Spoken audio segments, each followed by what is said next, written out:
Have you ever woken up and felt like your legs belonged to someone else? Someone much older, like climbing stairs, suddenly became a challenge.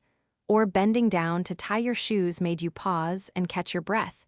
You tell yourself it's just aging, that it's normal, but deep down you wonder, does it have to be this way? What if I told you that strength isn't something you lose? It's something you can reclaim, not with pills, not with painful routines, but with something already in your kitchen, something sweet, simple, and alive. There's a quiet power hidden in the fruits we often overlook, and once I discovered what they could do, everything changed. Not overnight.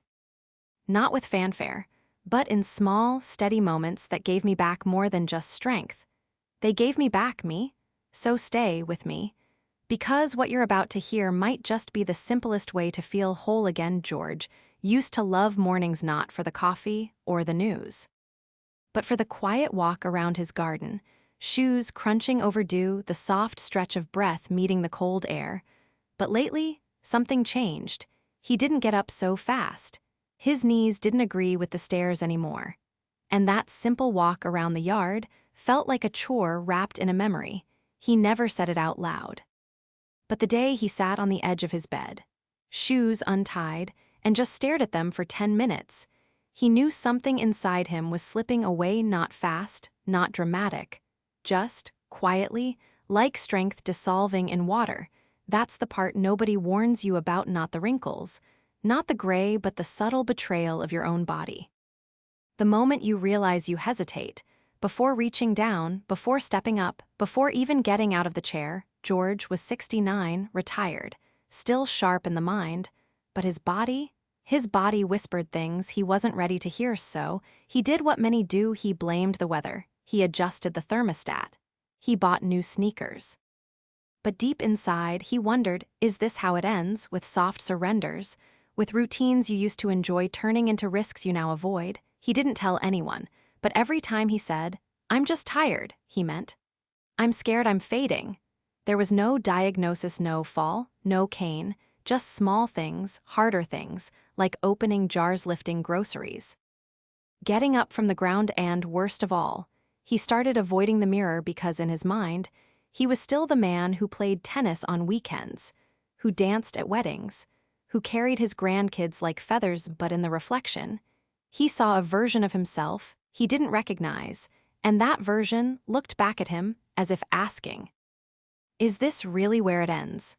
But something about George was stubborn, the kind of stubborn that doesn't shout, but quietly refuses to quit. One day, after sitting too long, he looked at his old tennis racket in the garage. He didn't pick it up, but he didn't close the door either. Instead, he made himself a promise. I'm not asking to be 30 again. I just want my legs to feel like mine again. That was the first day of a different kind of morning. A morning not defined by age, but by a quiet decision to try to believe that maybe strength isn't something you lose, maybe it's something you can call back little by little, one whisper at a time. Clara never planned to change anything. She wasn't into diets or supplements. She just liked her toast, and one morning, she added avocado to it, not because of a trend, but because it was soft, easy on her jaw, and something about the color, the creaminess, made her feel calm. At 72, Clara didn't expect much to shift anymore. Her knees creaked, her hands ached, and those nighttime leg cramps, they'd become a regular visitor. But a few weeks after she started her little green habit, something happened. She slept through the night, no jolts, no cramps, just rest, and in the morning, her walk to the mailbox didn't feel like a mountain. It felt normal again. She didn't tell anyone at first. Because how do you explain that half an avocado a day might be your quiet miracle? But something told her this wasn't just coincidence, so she looked it up, and what she found made her eyes widen. Avocados weren't just tasty, they were packed with monounsaturated fats, natural warriors against inflammation and inflammation. That slow, invisible fire inside the body, it's what sneaks in as we age, not always painful, but always present, wearing down tissues, muscles, making recovery harder, sleep lighter, strength dimmer. Clara wasn't fighting with weights or protein shakes. She was rebuilding with every bite of green, and then she saw something else: potassium. More than bananas, more than any fruit she ever kept on the counter, and potassium. Helps muscles contract properly, supports energy, reduces cramps, pairs with magnesium, another hidden gift inside that soft flesh, to keep muscles steady and heartbeat calm. Even her doctor noticed. "Whatever you're doing, Clara," he said, "keep doing it." So she did. Every morning, half an avocado on toast, sometimes with sesame seeds, sometimes just a pinch of lemon. No fanfare, no gym selfies. Just strength, returning in silence. There was also vitamin E, an antioxidant that shields muscle cells from stress, and fiber, the kind that doesn't just help digestion, but keeps blood sugar steady. For someone watching glucose like Clara, that mattered. One day, she read about a study older adults who consumed more healthy fats had better mobility and lower risk of frailty. She smiled, not because of the science, but because she could feel it in her bones, in her steps, in the way she moved through the kitchen without bracing the counter. And the best part, it was just food, no label, no warning, just nature, doing what it always does when we listen. Clara isn't a nutritionist, she's not trying to be a wellness guru, she just knows this. Some days, healing comes in the form of softness, and for her, that softness is green. So if you've ever stood at the fridge wondering what to eat that won't make things worse, maybe it's time to reach for something simple, something that doesn't promise miracles, but delivers strength. Quietly, have you ever found a small habit that changed how you moved through your day? If so, I'd love to hear it. Paul never really noticed when mornings became harder. It didn't happen all at once. There wasn't a fall or a big injury, just a quiet heaviness. It began in his legs, like walking through wet sand. He'd swing them over the side of the bed, pause, and wait for the energy to arrive. Some days. He joked about it with his wife. Must have left my legs in the dryer. But inside, he felt something else. A kind of worry that lived behind his smile. Paul was 68, retired firefighter, proud, capable. But his body no longer mirrored the man he felt like inside. And then there were the aches, his shoulders, his hips. They started whispering their own language of protest, and the worst. Sleep, he'd lie down exhausted, only to toss, turn, wake up stiff, and start the day behind before it even began. One evening, while visiting his daughter, he noticed a dark red bottle on her kitchen counter. "Tart cherry juice," she said. "Try it for sleep, it works." He raised an eyebrow. Cherries? For sleep? He tried it that night and the next. And by the fourth night, something shifted. He didn't wake up 4 times, he didn't feel like he'd wrestled a bear by morning, he just slept. And then he read about it. Tart cherries, the sour kind, not the sweet snack. They contain anthocyanins, compounds that reduce inflammation. That same low-burning inflammation that wears away at muscles, joints, energy. Athletes had been drinking it for years to recover faster, to hurt less, to heal more. And Paul thought, if it works for marathon runners, maybe it can work for someone just trying to climb his own stairs. He added it to his nightly routine, 4 ounces.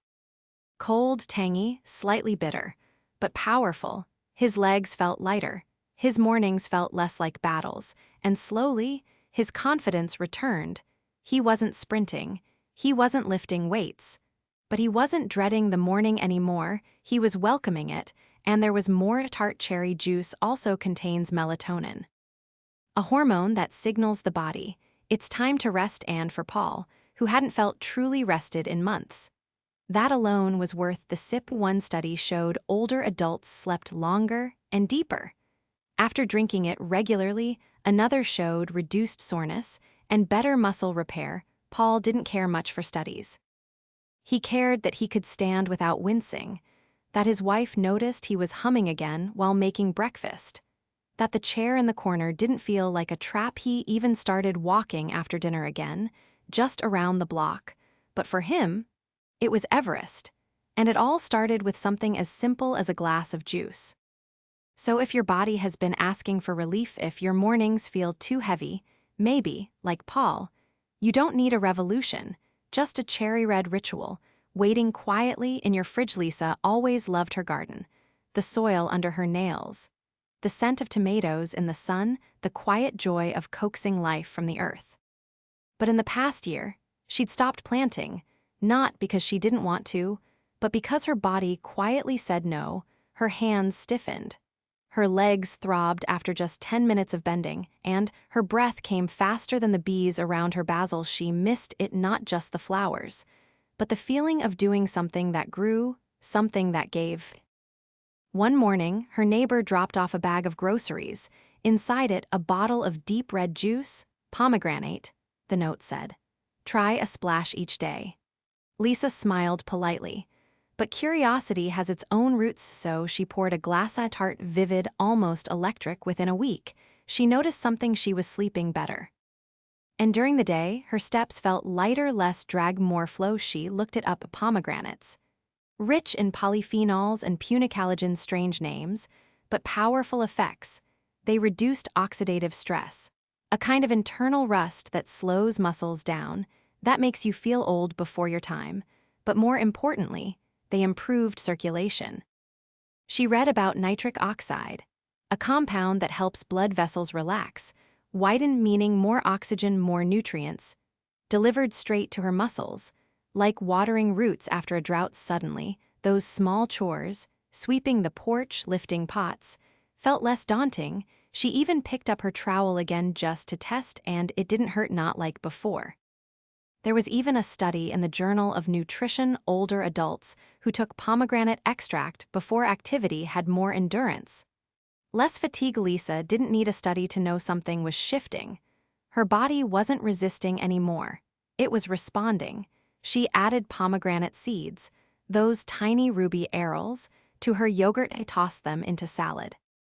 Sometimes just popped them like candy while reading. Her hands still shook a bit when pruning, but she was back in her garden, digging, smiling, reconnecting.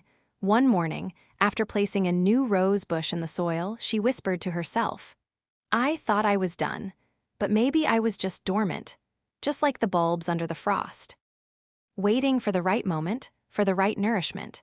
And now, she was blooming again. So if you've let go of something you once loved, not because you wanted to, but because your body whispered, no, maybe it's time to listen again, because sometimes all it takes is one drop, one fruit, to remind your muscles what it feels like to move with joy. Helen never thought much about prunes. To her, they were just old people food, something her mother kept in the pantry, something no one ever reached for unless they had to. But now, at 76, Helen found herself slowing down. Her morning walks turned into careful strolls, and her joints, they felt like they needed oiling. Every step from her porch to the mailbox came with a wince. She tried stretching, she took warm baths, but the stiffness, the ache lingered like fog until one morning, her friend Martha said, "Just try 5 prunes a day, give it a month." Helen laughed. 5 prunes, that's your big health secret.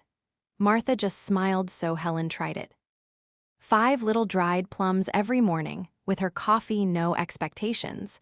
But by the second week, something subtle shifted. Her hands didn't ache when she gripped the banister. Her legs didn't protest after standing too long. She still moved slowly. But it felt smoother, less like friction, more like flow. She got curious, started reading. Turns out, prunes are packed with antioxidants: chlorogenic acid, neochlorogenic acid, and rutinol, working quietly to reduce inflammation, to protect muscles from the invisible wear and tear of time. But there was more. Prunes may actually support muscle growth. Scientists had found a connection between compounds in prunes and IGF-1, a hormone that tells your body, let's build muscle, not just preserve it, build it. That stunned her. She thought muscle growth stopped after a certain age. But these little wrinkled fruits were telling a different story. And then there was boron, a mineral she'd never thought about, but one her body clearly appreciated. Boron helps bones, muscles, hormones all work in sync, and prunes, one of the richest natural sources. Her digestion improved too, not in a dramatic way, just reliable, comfortable. Helen felt like her body wasn't fighting her anymore. It was working with her.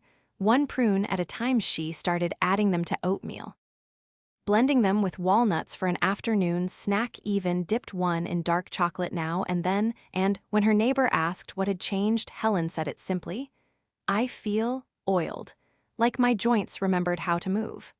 There was no magic, just consistency, a habit rooted in something ancient and nourishing. So if you've ever dismissed prunes as just a remedy for slow bowels, maybe look again, because what's wrinkled on the outside can hold strength on the inside, and sometimes healing doesn't come loud or fast. It comes sweet, chewy, and quietly powerful. David never skipped his apple every morning, like clockwork. One crisp red apple, always with the peel on.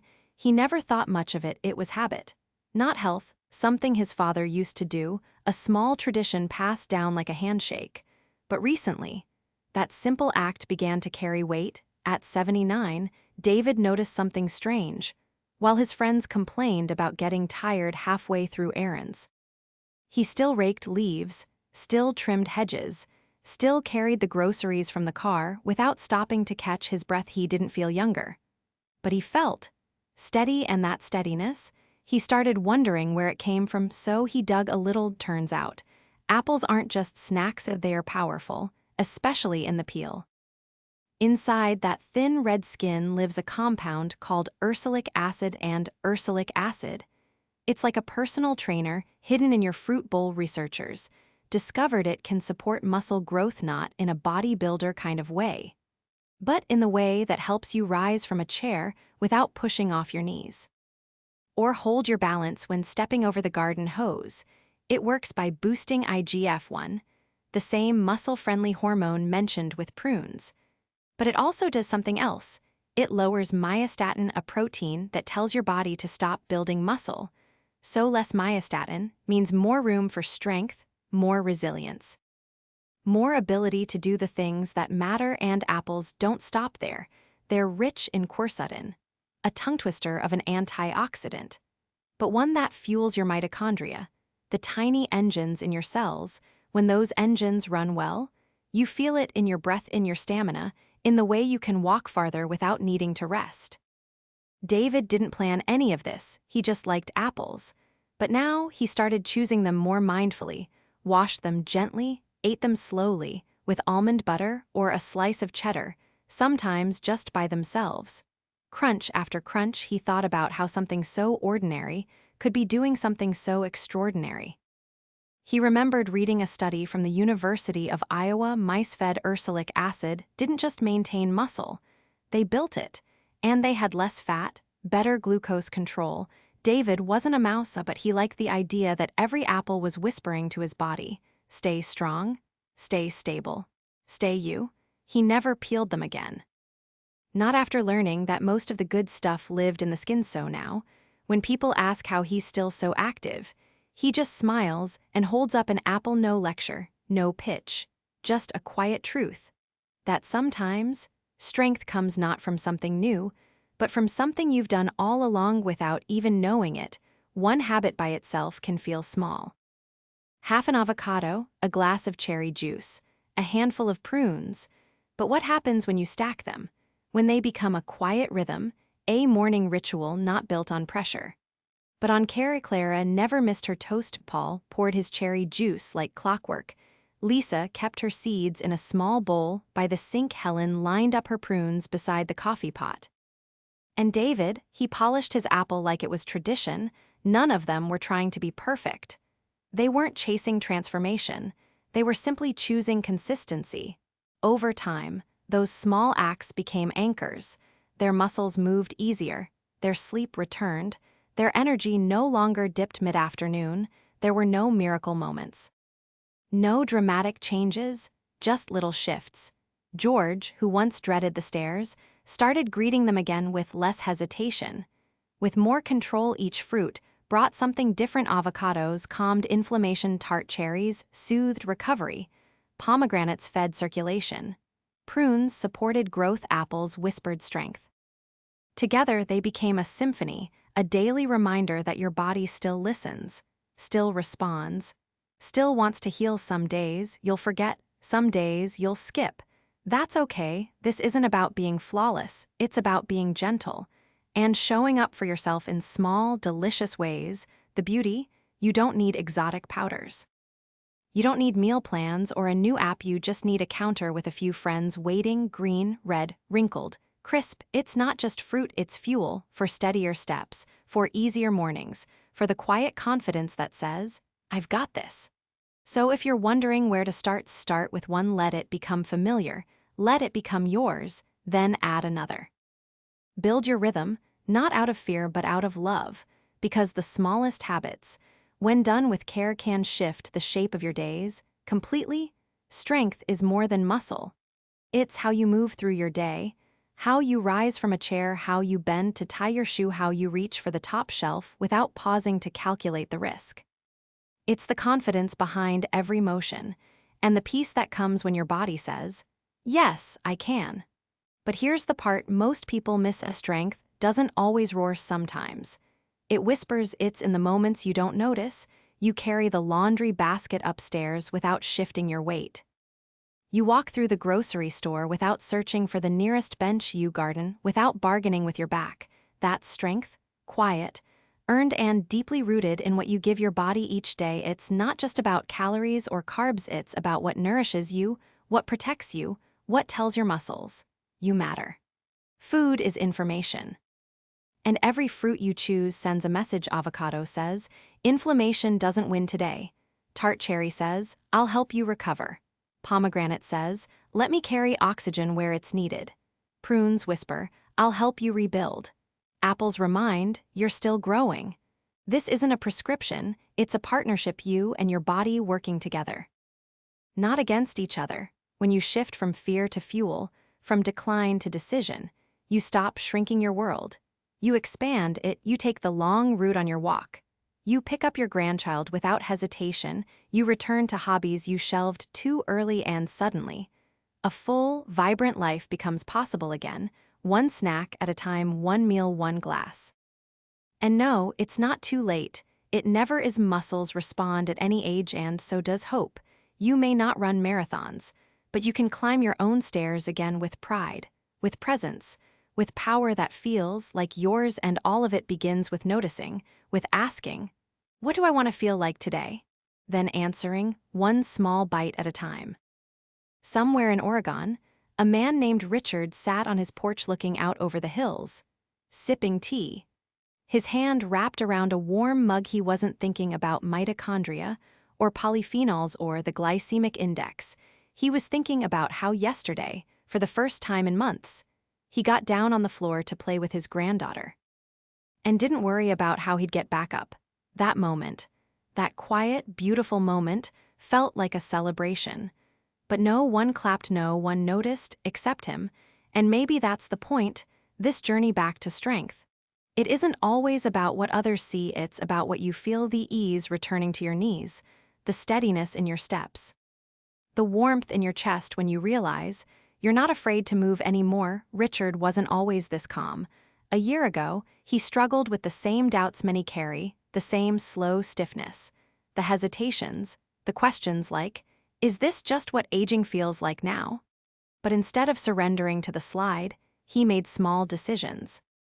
An extra handful of greens, a walk around the block, even when it was raining, and 5 simple fruits: avocado on toast, a tart cherry juice in the evening, pomegranate seeds in his salad, prunes with breakfast, and apples.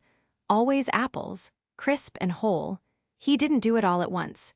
He let the habits grow roots. He gave them space to settle, and now he moves through his day not just with ability, but with gratitude, because he remembers what it was like to pause before standing, to dread steps, to fear sleep, knowing the morning would bring pain, and now he walks his granddaughter to school, carries her backpack when she runs ahead, and later sits back down on that same porch, not out of exhaustion, but contentment. You don't need to change everything. You just need to start seeing your choices as votes. Each fruit, each movement, each act of kindness toward your body is a vote for the life you still want to live, and over time, those votes add up, not to perfection, but to freedom.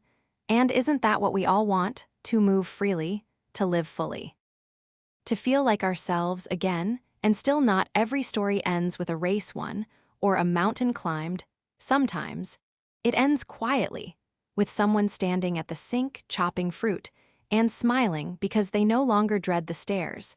That's what this journey is about, not dramatic transformations, but reclaiming the ordinary, the walks to the mailbox, the groceries carried in one trip, the laughter during a long dinner, because sitting doesn't hurt anymore. This is what healing looks like.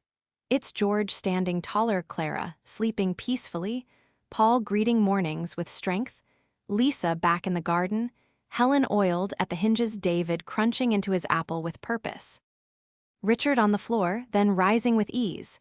They didn't follow a trend, they followed their bodies. They listened.